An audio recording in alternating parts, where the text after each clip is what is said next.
Ça ressemble à un pèlerinage qui aurait lieu tous les 4 ans, au Sables d'Olonne.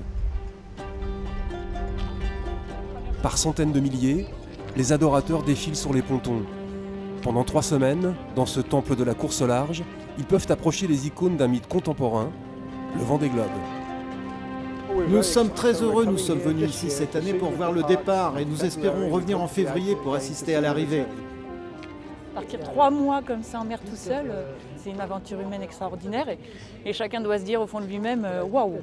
Il faut probablement regarder du côté d'événements comme le Tour de France cycliste pour retrouver un tel engouement, une telle ferveur. Mais là, c'est une autre histoire, où il est question d'une multitude de terriens qui restent à quai quand une poignée de marins s'apprête à relever un défi hors norme. Je trouve que c'est vraiment sympa. Ouais, je crois que les gens sont vraiment fidèles et attachés à cette course. Ça développe pas mal l'imaginaire des gens. On passe pour des fous furieux, des extraterrestres.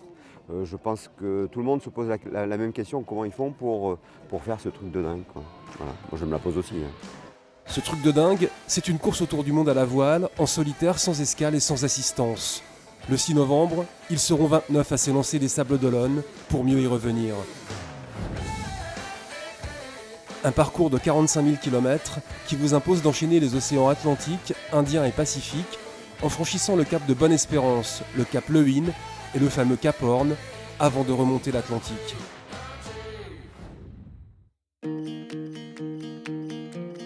Comme à chaque édition, ce 8e Vendée Globe apporte son lot de nouveautés. L'une des plus notables, c'est la forte participation de concurrents étrangers. 10 nationalités différentes, ça ne s'était jamais vu.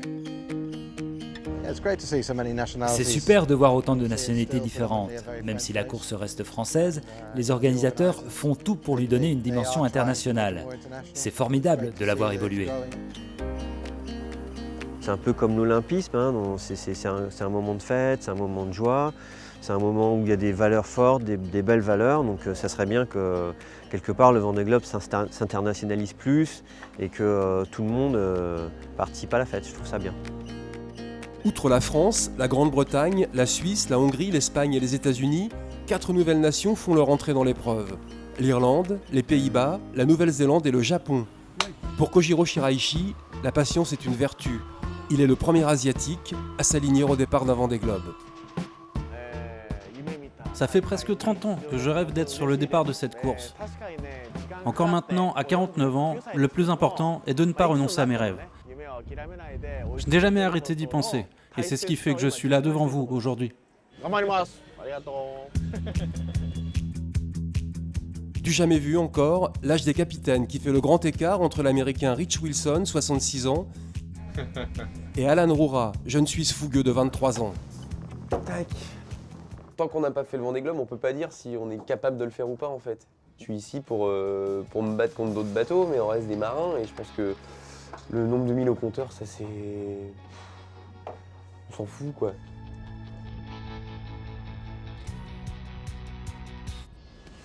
C'est sans nul doute l'innovation technique la plus visible de ce Vendée Globe. L'apparition sur les flancs de certains bateaux de ces excroissances en forme de moustache, les foils. 7 concurrents ont fait le choix de ces appendices dernière génération.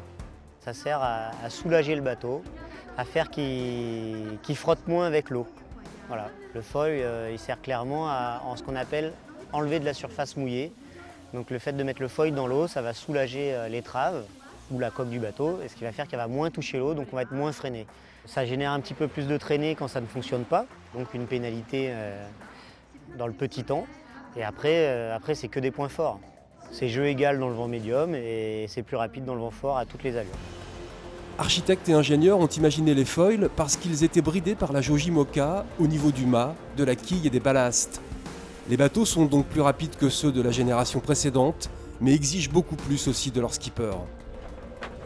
C'est surtout la gestion de la vitesse qui est différente parce qu'on va être plus rapide plus souvent, atteindre des vitesses de pointe plus élevées.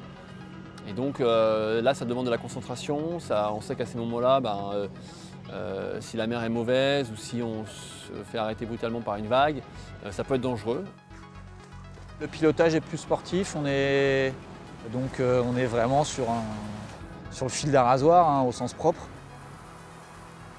La semaine dernière, je suis allé dans une boutique et j'ai acheté un casque de rugby pour être sûr que dans des conditions où je ne serais pas serein, je pourrais au moins protéger ma tête. On est beaucoup plus sollicité, mais c'est aussi beaucoup plus amusant. Les deux grandes courses de la première partie de saison, la Transat anglaise et la Transat New York-Vendée, ont été dominées par des foilers. Les concurrents qui n'ont pas cédé à la tentation de ces nouveaux appendices comme Vincent Rioux, vont-ils pouvoir tenir la cadence ? Les foils sont clairement aujourd'hui l'avenir de la voile.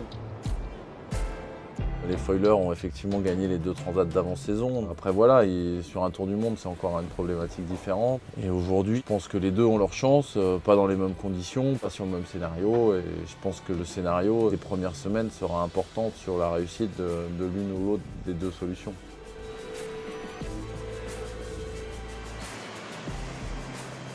Sur un tour du monde, les données numériques, au jour d'aujourd'hui, elles nous font gagner 3-4 jours par rapport à un bateau qui ne serait pas équipé de foil. Tout ça, ça reste à prouver. Entre les bateaux qui volent et les autres, c'est certain, ce Vendée Globe va trancher. Il y a une autre chose aussi dont on est à peu près sûr, c'est qu'il va falloir être sacrément costaud pour aller au bout de l'histoire. Et ça n'est pas Jérémy Bayou qui va nous contredire. Il faut être mieux armé et beaucoup mieux préparé sur plein de secteurs, quoi. Et la préparation physique en fait partie. Je me suis plus préparé physiquement. Après, j'estime que je ne le faisais pas suffisamment auparavant. Je pense que le niveau global, il monte. C'est vrai pour les bateaux à foil, mais c'est vrai pour les bateaux à dérive aussi. Ces bateaux-là vont aussi plus vite parce qu'ils développent plus de puissance. Les charges, elles sont sur les écoutes notamment, elles sont plus importantes. Donc à un moment, les manivelles, il faut juste être capable de les tourner. Et là, si tu n'as pas les épaules et les bras, ça passe pas. Allez. Des skippers qui peaufinent leurs conditions physiques, d'autres qui répondent à des sollicitations, des équipes techniques qui mettent la dernière main à de petits travaux, des médias venus du monde entier qui veulent tout savoir, et près de 700 000 visiteurs qui arpentent les 25 000 m² du village officiel. Ainsi va la vie du Vendée Globe, dans la phase ultime qui précède son départ.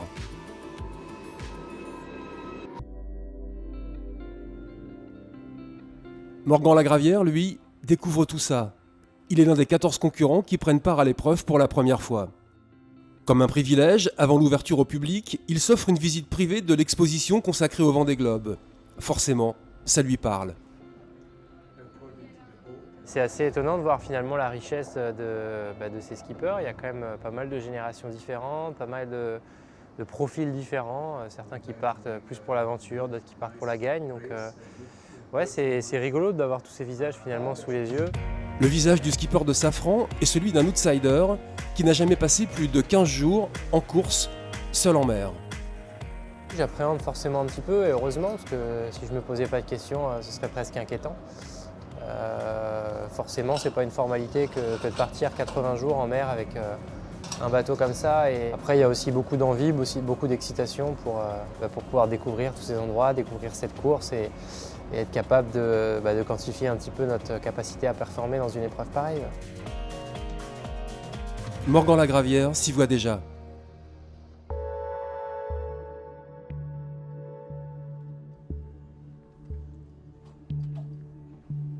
Bonjour.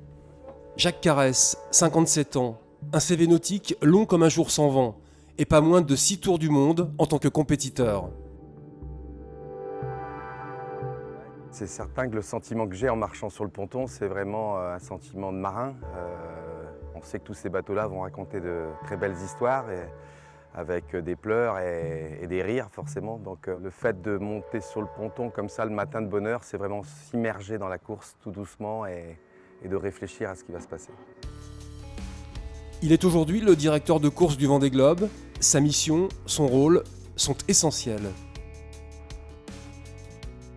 La responsabilité de tous ces 29 concurrents, forcément, je l'ai au fond de moi-même parce que une fois qu'ils vont être libérés après le départ, c'est là que on rentre en scène et c'est là qu'avec mon équipe, on est vraiment l'œil du quotidien sur chaque concurrent. On va avoir des moments difficiles, on le sait, ça va être notre travail. Alors qu'il est, Jacques et son équipe doivent se concentrer sur le dossier le plus brûlant du moment. Le départ, c'est une énorme machine parce que déjà la sortie des Sables d'Olonne avec toutes les vedettes, les IMOCA bien sûr, mais les semi-rigides, la Plaisance, les vieux gréments, les vedettes à passagers affrétés. En 1h30, on doit être à peu près on doit être proche de 200 bateaux. Doucement, sûrement, les jours s'égrènent et rapprochent un peu plus les concurrents de la délivrance du départ. À bord du bateau de Konrad Coleman, on vérifie une dernière fois que rien ne manque. Par exemple, les outils de premier secours et d'urgence qui doivent permettre au skipper de se soigner dans un maximum de situations. Moi, je fonctionne comme ça, c'est-à-dire tu m'appelles, on discute, je te dis ok, je pense que c'est ça. Voilà, c'est ça. Et ensuite, je te renvoie un mail, je dis voilà ce que je pense que tu as et voilà le traitement qu'il faut que tu prennes. Et donc, je te l'écris à chaque fois. Je pense que les mentalités ont changé. Je me souviens, les premiers Vendée Globe, le skipper regardait ça en se disant « Oh là là, si on amène une trousse, ça veut dire que je peux avoir un problème médical. » Donc inconsciemment, la trousse, il la mettait dans un coin en se disant « Je vais vite l'oublier parce que ça me stresse de savoir que tout seul sur l'eau, il peut m'arriver un gros problème. » Maintenant, voilà, il regarde la trousse à pharmacie avec un peu plus de sérénité. Au sein du team Saint-Michel-Virbach, ce sont les sacs de nourriture que l'on commence à embarquer. Il y a 9 sacs, il y a l'avitaillement d'un Vendée Globe pour un marin, un skipper, un sportif. Donc c'était bien calé, bien rangé, bien préparé. 150 kg de vivres, essentiellement des produits lyophilisés, sont chargés à l'intérieur du bateau.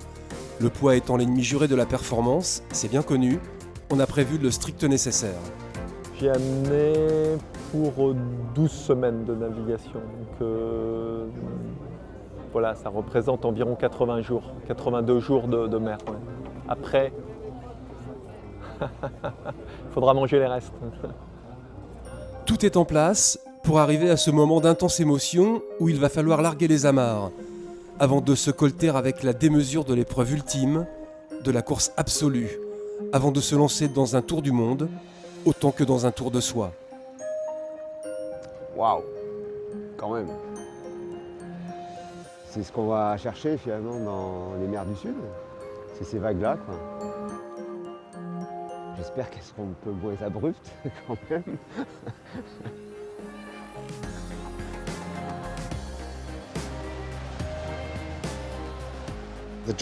Le rêve, le Graal, c'est de gagner. C'est ce qu'on vient tous chercher. Faire mieux qu'il y a 4 ans sans gagner, c'est la victoire, sinon rien. Voilà, il n'y a pas d'autre scénario. Là, ces 3 mois là, qui arrivent là, dans ta vie, c'est des moments où il faut se gaver, il faut les prendre, faut les croquer à pleines dents. C'est l'histoire bien connue de ce fou du village qui se tape la tête contre les murs. Mais pourquoi tu fais ça? Parce que ça fait du bien quand ça s'arrête. Moi, tout me fait rêver là. Il y avait peut-être plus d'angoisse, je dirais, au début du projet que maintenant. Et maintenant, c'est le bonheur de. Enfin, j'ai envie de partir et de vivre ce Vendée Globe à fond, quoi. Dire là-dedans qui est-ce qui va réussir à s'en sortir, qui est-ce qui va avoir les bonnes opportunités et qui saura les saisir, c'est juste impossible. La légende du Vendée Globe, chapitre 8, début le dimanche 6 novembre à 13h02.